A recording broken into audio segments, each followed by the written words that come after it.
Oke guys, welcome back to Daily Charting with Toshi, di mana kita akan daily chart your favorite cryptocurrencies. Dan sekarang kita masuk ke DCWT sesi pertama, di mana fokusnya adalah di Bitcoin, Ethereum, dan macroeconomics.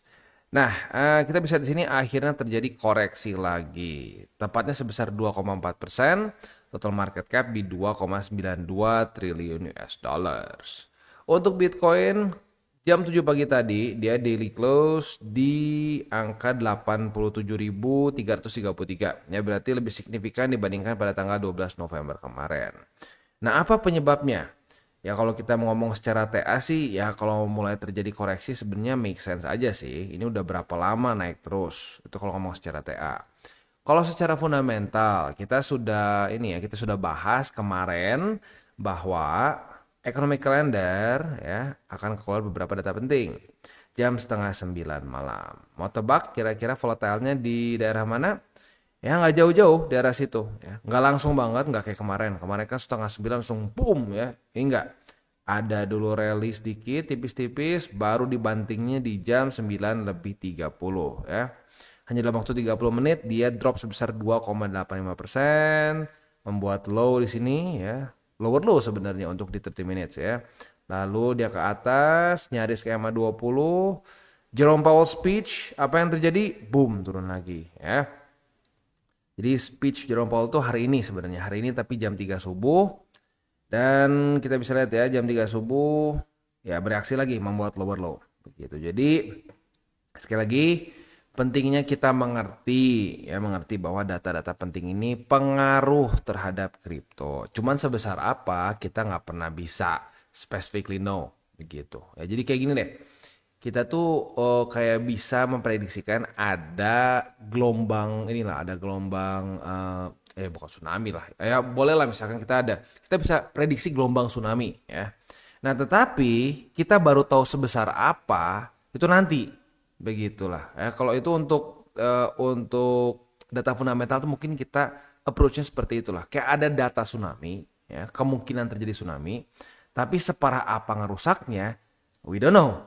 Nah, karena kita nggak tahu, berarti kan harusnya kita ngapain? Ya jaga resiko. Begitu. Itu aja sih. Itu mindset yang menurut gua paling gampang dan analogi yang harusnya masuk ke otak lah. Ya. Jadi ada warning tsunami, tapi kita nggak tahu setinggi apa.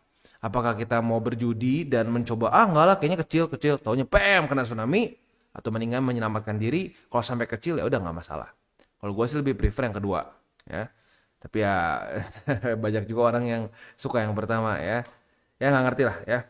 Oke, kita akan lihat dulu kalau secara TA di sini ada kemungkinan kita bisa terjadi konsolidasi di sini ya, konsolidasi seperti di sini ya, seperti di kapan nih terakhir konsolidasi begitu ya. Di sini nih ya. Konsolidasi. Nah, untuk konsolidasi ini bisa ada pelanjutan tren ya atau malah ya koreksi lebih dalam lagi. Begitu ya. Nah, itu suka nggak suka ya harus kita tunggu sampai dia bereaksi terhadap support selanjutnya. Support terdekat dari BTC adalah MA20 begitu ya. Nah, jadi ya kita lihat nih dalam beberapa hari ke depan apakah dia akan bereaksi sebagai support lagi dengan MA20 dan lanjut ke atas atau malah corrective movement seperti di sini deh. Mungkin kalau gampangnya kita kasih lihat scenario seperti ini. Apakah akan seperti di Februari 2024 konsolidasi dekat-dekat MA20 langsung lanjut lagi atau malah kita seperti di sini ya. Seperti di sekitar Juli ya. Juli Agustus 2023 ini konsolidasinya bahkan lebih panjang. Panjang konsolidasinya dan turun ke bawah ya. Sekali lagi yang penting adalah reaksi dia gimana sama support. Kayak kita bisa lihat di sini MA20 dia bereaksi nggak terlalu bagus ya. Dibilang langsung jebol nggak ya. Jebol, mencoba reclaim, gagal lagi, reject, fake out, akhirnya. Nah, jadi ya ini nih akan sangat menarik. Apakah MA20 akan menjadi savior kita kali ini atau tidak? We'll see ya. Oke, itu kurang lebih untuk Bitcoin di daily ya. Untuk tadi Jerome Powell ini ya, Jerome Powell gue malah belum bahas detailnya ya. Jadi kan kita sudah bahas jam 3 subuh tadi itu ada speech dari Jerome Powell. Isinya apa? Isinya adalah dia menyatakan bahwa the Fed tidak perlu terburu-buru untuk cut rates, begitu. Kan rencananya ada kemungkinan di Desember nih ya.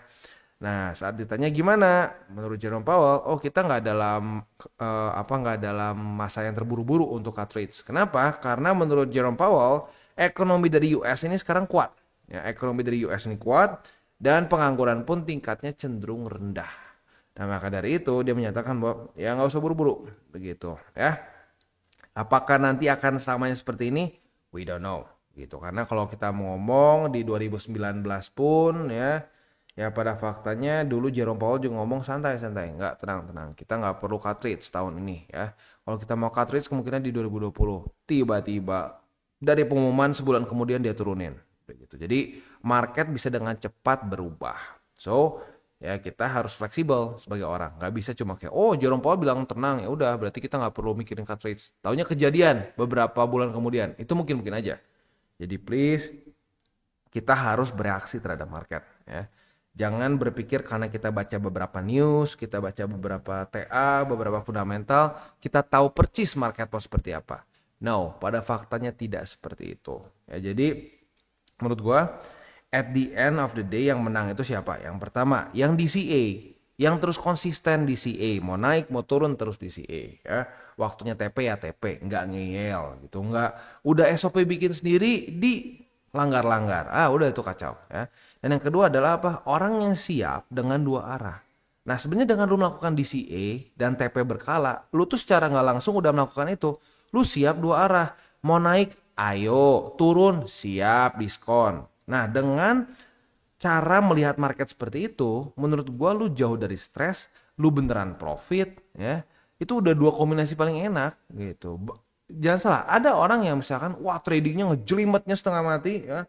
Caranya bikin pusing, gue aja kadang-kadang ngelihat gila cara trading lu bikin stres ya. Iya, dan dia ngaku juga iya emang bikin stres tapi profit. Tapi ujung-ujungnya gitu ya, gue penasaran dong. Oke, lu berapa lebih besar lah gitu kesan dibandingin cara simple gue gitu. Berapa kali ada beberapa teman gue gitu ya. Dia bilang ya segini. Terus gue mikir kayak, ini beberapa kali malah lebih gede pakai cara simple gue.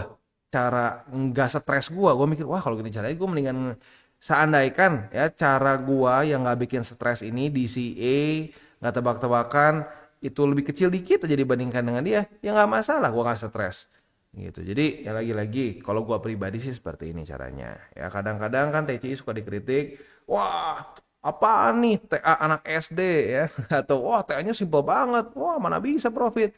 Ya kalau gue pribadi udah beberapa cycle ya, kalau bisa dibilang pakai cara yang simple seperti ini. Kalau awal banget kan enggak 2016 ya, itu berarti satu cycle enggak. Di cycle selanjutnya ya, di masa-masa ya gue bikin YouTube channel juga di 2021-nya ya, gue pakai cara simple dan menurut gue pribadi jauh lebih efektif dibandingkan pakai cara belibet gue yang zaman dulu yang ini semua chart gue penuh sama filter semua ya. Jadi ya kalau gue rasa sih ya gue lebih prefer cara gue yang santai, siap dua arah dan terus aja konsisten gitu. Karena ujung-ujungnya sih makanya 3 golden rules ya, jangan pakai uang panas, jangan over leverage, berpikir jangka panjang gitu. Jadi berpikir jangka panjang ini jadi nggak stres begitu, apalagi dibantu dengan tidak pakai uang panas juga.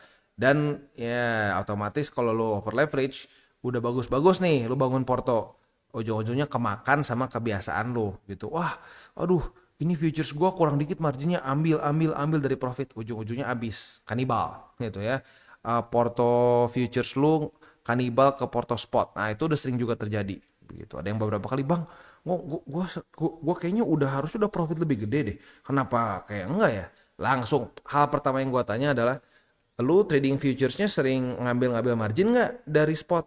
Iya, ya itu gitu. Jadi makanya 3 golden rules itu terdengar simple, terdengar kayak ini cuma kayak kesannya mungkin kalau kita teenager gitu ya atau anak remaja, ini kayak cuma ortu gua ngasih saran-saran aja gitu yang cuma ngomong setiap hari cerewet ya. Tapi pada faktanya itu 3 hal adalah kristal dari apa yang gua pelajari semenjak dari 2016 gitu. Hal-hal yang gua jatuh bangun begitu. Oke.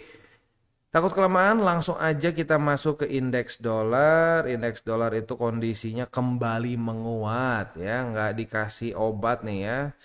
Wah gila, benar-benar naik terus. Semenjak Trump ya makin kuat lah indeks dolar ya. Next kita masuk ke Bitcoin Dominance. Kemarin lusa ya tanggal 13 November membuat higher high ya di angka 61 berapa nih? 6106 ya.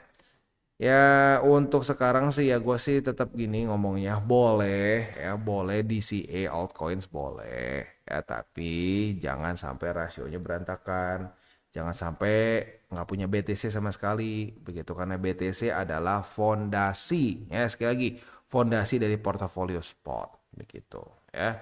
Ya kalau gue kadang-kadang gini, kalau ya salah satu kritik DTCI, ngomong cuma itu aja diulang-ulang. Ya lu gitu aja nggak diikutin, udah segampang itu diingetin terus aja, sering kali nggak diikutin, begitu. Ya jadi susah gimana ya? Karena gini, gua itu sering melakukan repetisi, ya, reminder. Kenapa? Karena satu, makin banyak newbies. Ya, satu bilang ke gua, lu harus lebih sering ngingetin. Ya, kenapa? Karena makin banyak orang-orang baru yang masih belum tahu cara TCI. Gitu. Yang kedua, kebiasaan buruk itu jauh lebih gampang masuk, nggak diajarin langsung nempel. Begitu. Ya, tapi kebiasaan baik itu lu harus 100 kali lu tempa di kepala lu gitu biar nempel. Itu jadi makanya gue lakukan repetisi.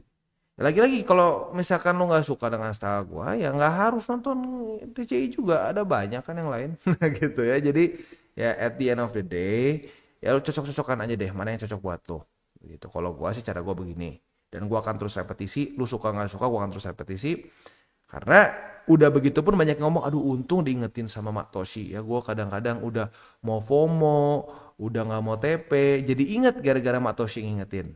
Ya itu kenapa? Karena repetisi, diulang lagi, diingetin lagi, diingetin lagi, diingetin lagi. Gitu ya. Oke. Kurang lebih seperti itu. Sekarang kita akan masuk ke buy limit. Sebelum kita masuk ke buy limit, seperti biasa gua akan disclaimer dulu bahwa semua konten dari TCI bukan financial advice. Ini semua bentuknya adalah edukasi.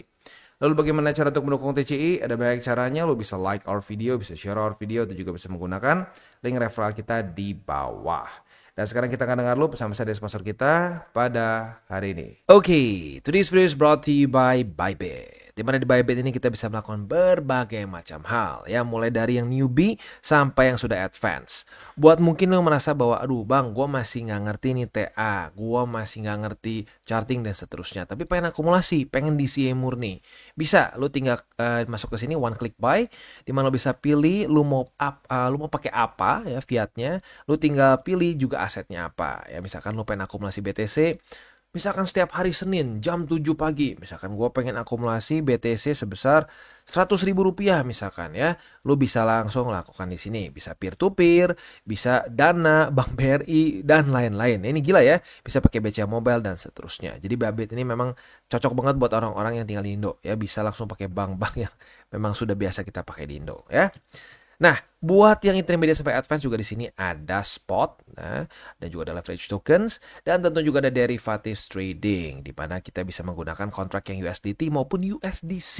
Jadi di sini lo bisa pakai USDC ya, karena nggak semua exchanger bisa menerima untuk futuresnya pakai USDC ya. Dan tentu juga lo bisa earning bunga juga dari kripto lo dan lain-lain. Dan tentu juga di sini kita bisa melakukan copy trade ya, di mana copy trade dari Bybit ini sudah cukup terkenal ya, dan kita bisa mendapatkan keuntungan juga. First copy trade kita bisa ada protection 100 USDT loss coverage ya, dan seterusnya ya. Jadi buat lo yang tertarik bisa silakan pakai, klik di link referral kita di bawah. Dan kita kembali ke Bitcoin. Untuk Bitcoin kita bisa di sini ya, Bitcoin ini udah mulai masuk ke Bollinger Band lagi. Dan arguably ini bisa menjadi satu struktur resisten. Akhirnya mulai ada struktur resisten lagi di Bitcoin ya.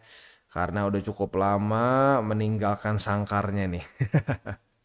Oke. Tapi untuk sekarang sih ini masih belum bisa dipakai untuk setup futures ya, karena kemarin baru kebentuk.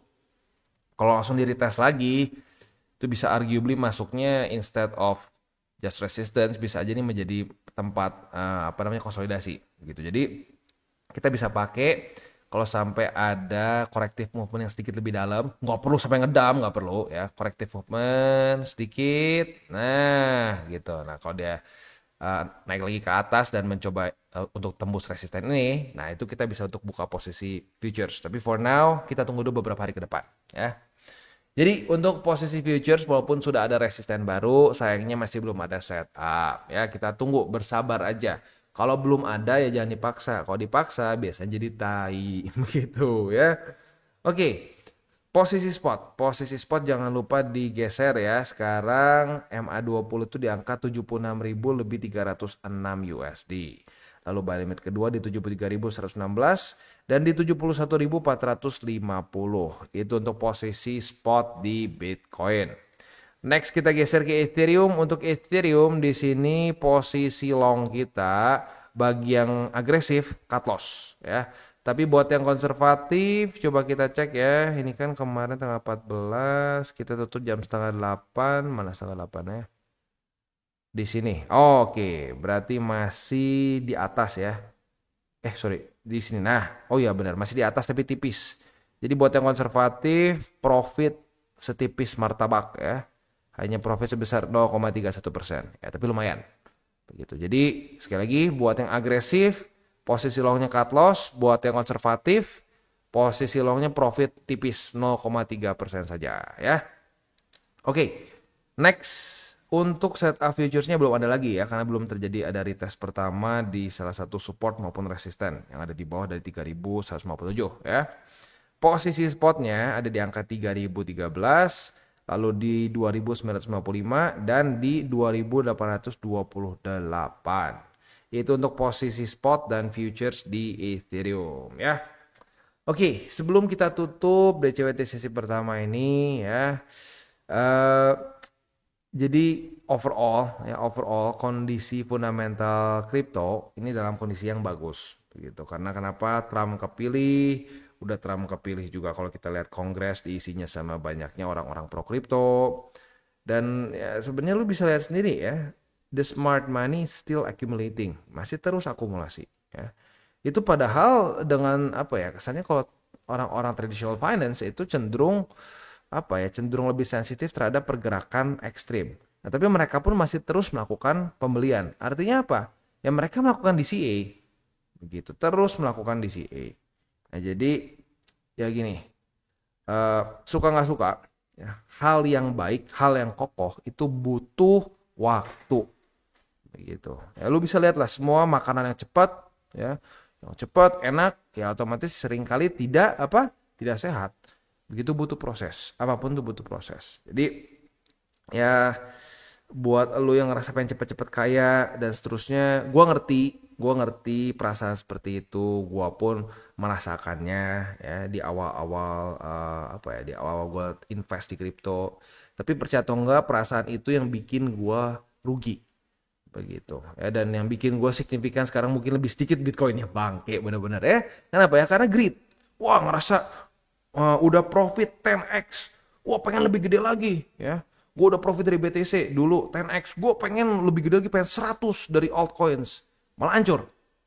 Begitu. Jadi please, gue ingatkan sekali lagi, greed itu sangat berbahaya di market. Jadi kita harus menghilangkan sebanyak mungkin perasaan, dan greed itu menurut gue adalah perasaan. Ya, perasaan wah tamak gitu ya, wah pengen lebih gede lagi. Nah, hati-hati kalau udah seperti itu ya. Kita stick with the rules, ada 70-30, ada 3 golden rules ya, siap 2 arah. Kalau terus menerapkan ya hal-hal yang kita sudah sering bahas, pelan-pelan profit akan mendatang ya datang ke diri kita sendiri begitu ya.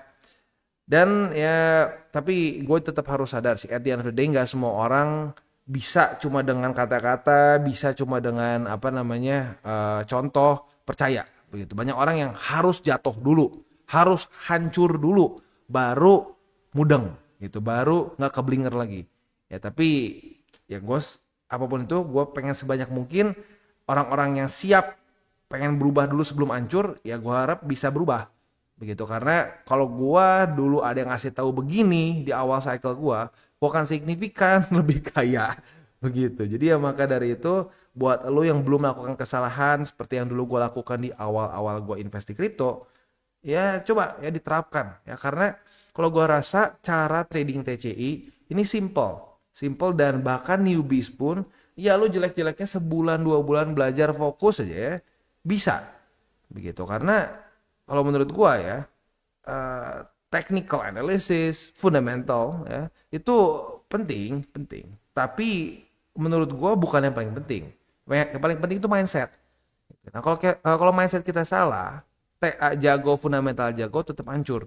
Dan itu udah gue sering bahas ya. Dulu ada teman gue tuh yang fundamental lebih jago daripada gue, TA lebih jago daripada gue. Dia kayaknya dikasih indikator apapun ngerti cara pakainya. Ya, yang paling obscure pun ngerti. Ya. Tapi mindsetnya judi. Mindsetnya dari pengen jackpot ke jackpot lagi. Ya ujung-ujungnya ya gitu, naik turun aja, terjun payung aja ya. Dia nggak paham, wah asik kaya mantap, wah sini gue traktir gila nih, wah gue bentar lagi bakal begini, pom besoknya hancur. Iya gue kemarin udah untung gede di sini pakai TA begini, ujung-ujungnya hancur lagi di yang ini, di yang B, di yang C, di yang D. Jadi itu bukan salah TA fundamental dia, karena TA fundamental dia sound, tapi mindsetnya. Kalau mindsetnya udah salah, ya suka nggak suka itu cara paling mudah untuk hancur lagi ya. Kita tutup dengan 3 golden rules. Jangan pegang uang panas, jangan over leverage, dan berpikirlah jangka panjang. Oke guys, jadi itu adalah akhir dari segmen DCWT kita pada hari ini. Dan jangan lupa bagi kalian yang merasakan manfaat dari segmen ini, jangan lupa untuk share ke teman-teman kalian. Dan apabila lu pengen mensupport channel kita, ya TCI, jangan lupa untuk menggunakan link referral kita di bawah. Nggak wajib ya, tetapi apabila lu menggunakan link referral kita di bawah, ada macam-macam ya, dari Bybit, Huobi, Maxi, toko kripto, dan banyak lagi ya. Walaupun nggak wajib, tapi kalau menggunakan link referral kita, lu secara langsung membantu perkembangan dari TCI. Dan satu lagi, jangan lupa juga untuk join Telegram group kita, di mana kita bisa ngobrol-ngobrol santai mengenai dunia cryptocurrency secara 2 arah. So, jangan lupa untuk like, subscribe, click the bell icon, and see you on the next video.